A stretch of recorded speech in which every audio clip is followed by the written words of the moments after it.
एक देवी और सज्जन वामन भट्ट और पार्वती बाई, अब उन्हें पुत्र प्राप्ति की इच्छा प्राप्त हुई। वो अष्टविनायक दर्शन के बाद उन्हें पुत्र प्राप्ति होगी ऐसा कहा गया। पूर्ण विश्वास के साथ वे मोरेश्वर मंदिर मोरगांव दर्शन के लिए पहुंचे। मैं आपकी भक्ति से अत्यंत प्रसन्न हुआ। शीघ्र ही आपके घर में एक पुत्र का जन्म होगा, और इतना ही नहीं, यह पुत्र सर्वोत्तम गणेश भक्त कहलाएगा। गणपति के आशीर्वाद से उन्हें पुत्र की प्राप्ति हुई और उसका नाम मोरिया रखा गया।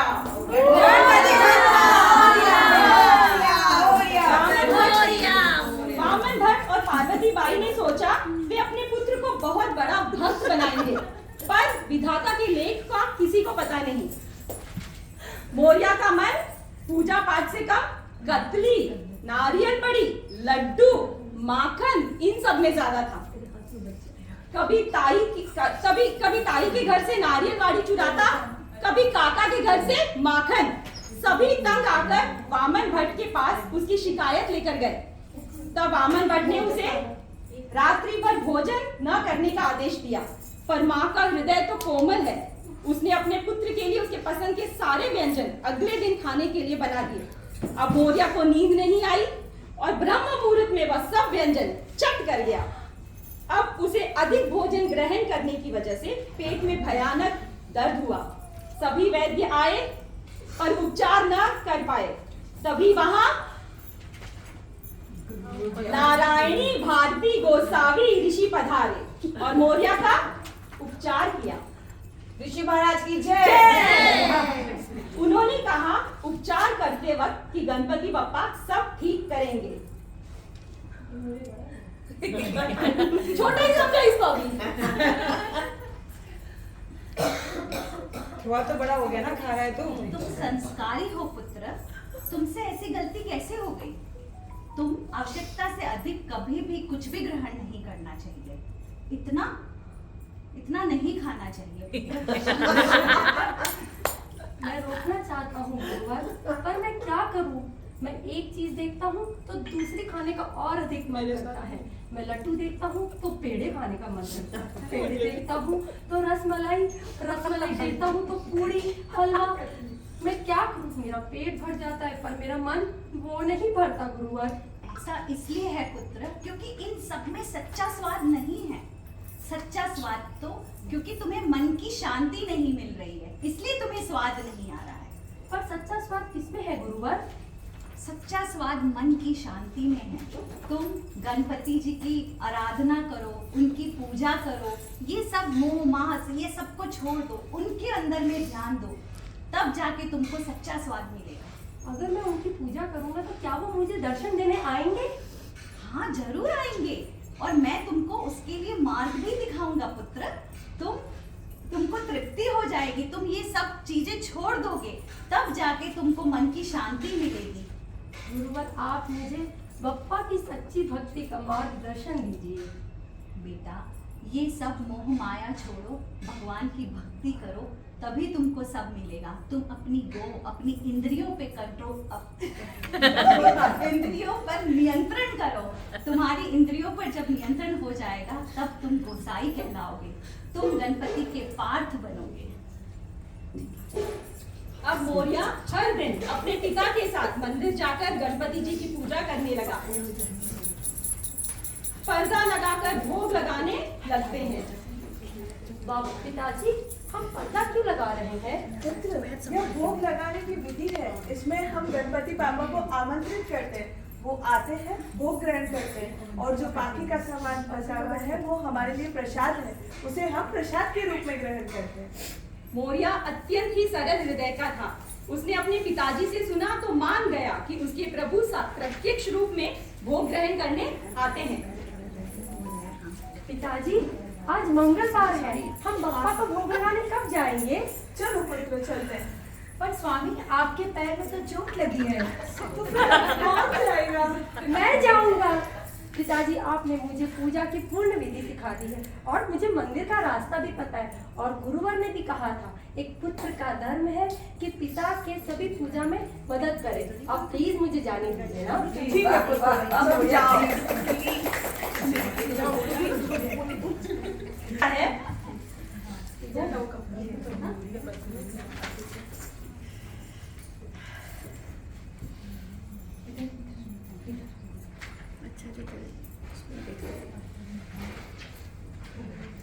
पप्पा आज मैं आपको भोग लगाने आया हूँ पूरे 10 लड्डू, पर आप आ क्यों नहीं रहे हो? बहुत विलंब हो गई है, आप जल्दी आइए भोग लगाने। क्या हो गया बप्पा, आप क्यों नहीं आ रहे हो? क्या मुझसे कोई गलती हो गई है? मैंने पूजा तो पूर्ण मन से की है, फिर आप क्यों नहीं आ रहे हो? आप आ जाइए ना। आपको पता है आपके लिए मैंने लड्डू सभी मिठाइयों का मोह त्याग दिया है और ये मेरे लिए बहुत ही मुश्किल था। अगर मैं पुराना वाला मोरिया होता तो अब तक ये सारे लड्डू चट कर जाता, पर आप फिर भी नहीं आ रहे हैं। आपको पता है पिताजी मुझसे बहुत रुष्ट हो जाएंगे। आप प्लीज आ जाइए ना बप्पा, प्लीज आ जाइए। अगर आप नहीं आए ना बप्पा तो मैं इस पत्थर पर अपना सर पटक पटक कर बहुत रोऊंगा। हेलो मोरिया, देखो मैं आ गया। बप्पा आप आ गए। बप्पा ये लीजिए भोग लगाइए बप्पा। अपने हाथों से नहीं जमाओगे? सच्ची में खिला।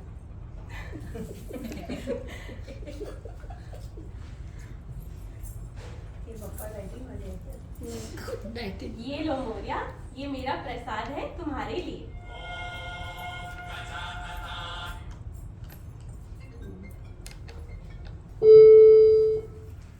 पिताजी पिताजी। क्या हुआ मोरिया? आपको पता है आज भोग बहुत ही अच्छा लगा। पर तुम प्रसाद तो लेके ही नहीं आए अरे मोरिया। मैंने बप्पा को अपने हाथों से सारे मोदक खिला दिए। मोरिया तुम झूठ बोल रहे हो। पिताजी मैं कभी झूठ नहीं बोलता। लगता गणपति बप्पा को बहुत अच्छा लगा भोग। नहीं पप्पा ने मेरे हाथों से सच में खुद लड्डू खाए। आप मुझ पर विश्वास कीजिए पिताजी। मोरिया तुम्हारे जो फोटो पे लड्डू का कण लगा हुआ है वो तो कुछ और ही बात बता रहा है। तुम सच सच बोलो, झूठ मुझे बिल्कुल बर्दाश्त नहीं है। पिताजी ये आखिरी लड्डू था जो पप्पा ने मुझे अपने हाथों से खिलाया। मोरिया झूठ मत बोलो, कहीं मार्ग में जाते जाते लालचवश तुमने लड्डू तो नहीं खा लिए सारे? पिताजी आपको अगर विश्वास है गणपति बप्पा ने मुझे स्वयं दर्शन दिया। आप मेरे साथ चलिए, मैं गणपति बप्पा को फिर से बुलाऊंगा और वो जरूर आएंगे। चलो मोरिया देखते हैं, पर यह बात सच नहीं हुई तो फिर तुम देख लेना, मेरे क्रोध से तुम्हें कोई नहीं बचा पाएगा। मोरिया की बड़ी परीक्षा होने वाली थी क्योंकि अभी उसे प्रमाणित करना था प्रभु पर अपना विश्वास।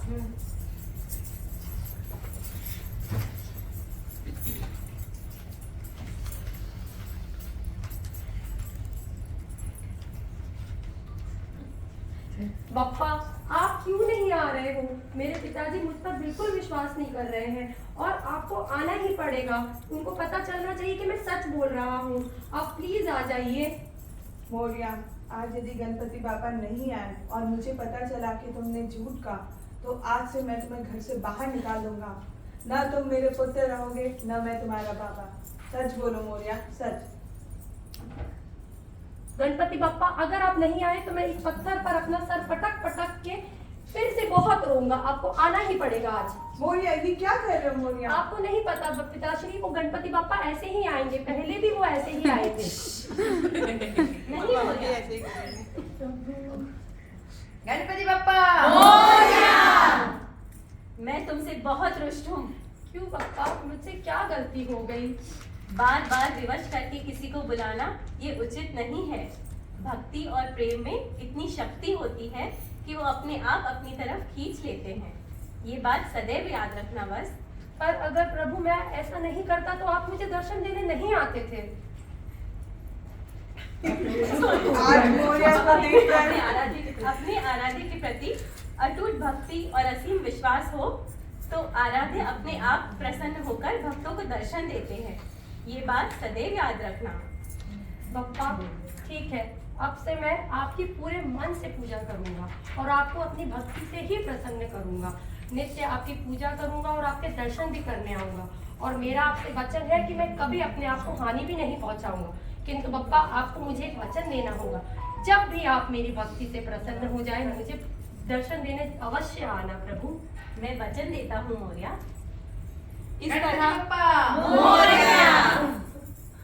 इस तरह मोरिया गणपति बप्पा की भक्ति में लीन हो गया।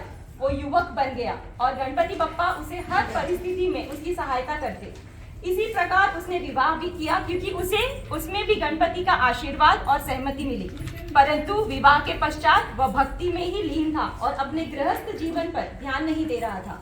उसकी पत्नी उसको छोड़कर अपने मायके चली गई थी और वह अपने गुरु के पास जाकर तप करने लगा। गुरु ने 42 दिनों का अनुष्ठान करने का सुझाव दिया और उनके कहने पर अन्न जल त्याग कर मोरिया हयूर वन में मुथा नदी के तट पर तपस्या करने लगा। 42 दिन के पश्चात प्रणाम गुरुदेव, कल्याण हो। मेरे अनुष्ठान पूर्ण करने के बाद भी मुझे बप्पा के दर्शन क्यों नहीं हो रहे हैं? इस अनुष्ठान के बाद तुमने अष्ट सिद्धि प्राप्त करी है मोरिया। आज से तुम गोसाई कहलाओगे। किंतु गुरुवार, क्या मेरी पूजा में कोई कमी रह गई है? मुझे बप्पा के साक्षात दर्शन क्यों नहीं हो रहे हैं? एक कमी रह गई है वत्स। प्रभु की आराधना में जो भी कमी रह गई हो, गुरुवार आप मेरा मार्गदर्शन कीजिए। गृहस्थ आश्रम पुत्र, गृहस्थ आश्रम। जो गृहस्थ आश्रम का पालन नहीं करते वो तो देवता भी उसमें नहीं समझ गए देवता भी पूजनीय नहीं रहते उसमें।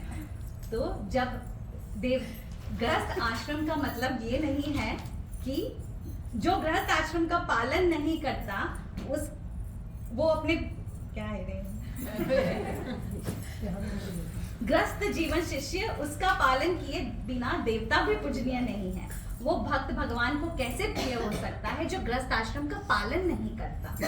गृहस्थ आश्रम का पालन करने वाला न केवल परिवार का सहायक बल्कि आश्रम में वृद्ध से लेकर सारे के सारे सन्यासियों की भी सेवा कर सकता है। गृहस्थ आश्रम का मतलब है कि अपने परिवार के साथ साथ समाज की सेवा। भगवान शिव भी तो देखो, वो भी गृहस्थ आश्रम का पालन करके संसार का कल्याण कर रहे हैं। तो गृहस्थ आश्रम के बिना सब कुछ अधूरा है। तुम भी गृहस्थ आश्रम का पालन करो, तभी भगवान तुमसे खुश होंगे। गुरु के ज्ञान ने मोरिया पर गहरा प्रभाव डाला। वह गृहस्थ आश्रम का महत्व न केवल समझ पाया, अपितु उसने अपने जीवन में उसका अनुसरण किया। अपनी पत्नी को समझा बुझाकर वापस ले आया। समय बीता, मोरिया के माता पिता की मृत्यु हो गई, किंतु अब उसके परिवार में एक नया जीवन आ गया था। उसका पुत्र चिंतामणि समय का चक्र बढ़ा और उसके पुत्र का विवाह भी हुआ और उसे भी 2 पुत्रों की प्राप्ति हुई। उसका भरा पूरा परिवार था, किंतु गणपति के प्रति उसकी भक्ति वैसी की वैसी थी। वो अभी भी गणपति की भक्ति को सबसे अधिक महत्व देता था। वृद्धावस्था में बहुत दुर्बल हो चला था।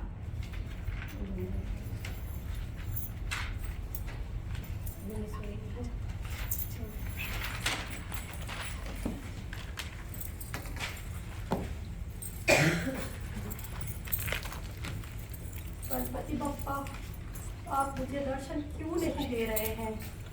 मैं नित्य आपकी पूजा करता हूँ और आपके साक्षात दर्शन के लिए मैं तरस रहा हूँ। अब मेरे प्राण सिर्फ इसीलिए बचे हैं ताकि मैं आपके दर्शन कर सकूँ। अब मैं जीवित नहीं रह पाऊंगा बप्पा। मोरिया, अब तुम्हें मेरे दर्शन के लिए प्रतिदिन मोरेश्वर आने की आवश्यकता नहीं है।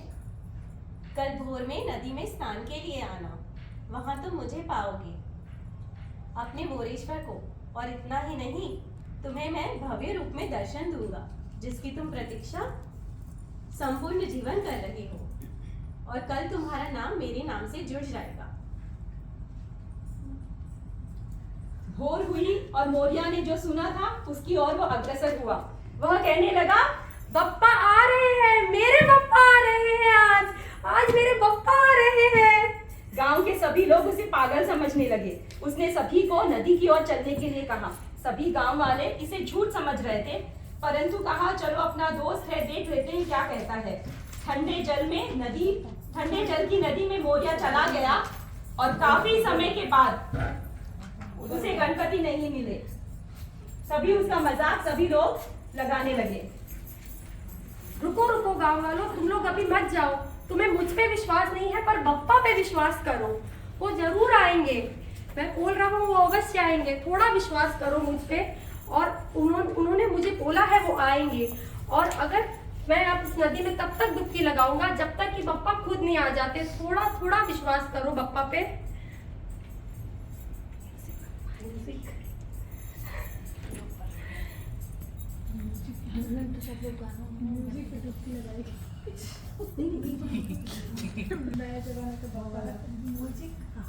सब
मोरिया का नाम मेरे नाम के साथ सदैव के लिए जुड़ गया, इसीलिए कहते हैं गणपति बप्पा मोरया।